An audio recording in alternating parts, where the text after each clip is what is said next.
দিনাজপুর গোবিন্দগঞ্জ আঞ্চলিক মহাসড়ক ৮৮২ কোটি টাকা ব্যয়ে নির্মিত এই সড়ক যেন এখন দুর্ভোগের আরেক নাম। জায়গায় জায়গায় দেবে যাওয়া রাস্তা, তৈরি হয়েছে ঢেউ আর গর্ত, ঝুঁকি নিয়ে প্রতিদিন চলাচল করছে হাজার হাজার যানবাহন।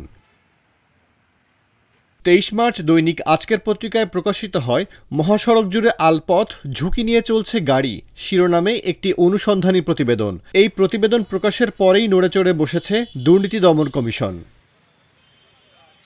১৩ এপ্রিল রোববার দিনাজপুর দুর্নীতি দমন কমিশনের ৫ সদস্যের একটি প্রতিনিধি দল সড়কটি পরিদর্শনে নামে। দিনাজপুর থেকে গোবিন্দগঞ্জ পর্যন্ত বিভিন্ন স্থানে মাপজোক করেন তারা। তদন্ত দল জানায়, নিম্নমানের নির্মাণ সামগ্রী ব্যবহার ও অনিয়মের অভিযোগের ভিত্তিতেই তারা এই অভিযান পরিচালনা করছেন।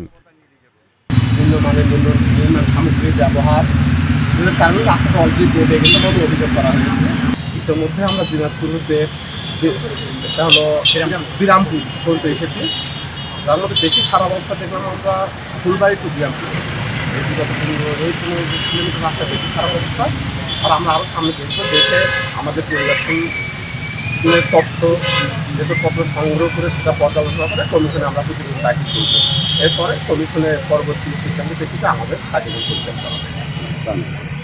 এই সড়ক শুধু উত্তরাঞ্চল নয়, সারা দেশের জন্য গুরুত্বপূর্ণ এটি। মধ্যপাড়া খনি, বড়পুকুরিয়া কয়লা খনি এবং তাপবিদ্যুৎ কেন্দ্রের যোগাযোগ এই সড়ক দিয়েই।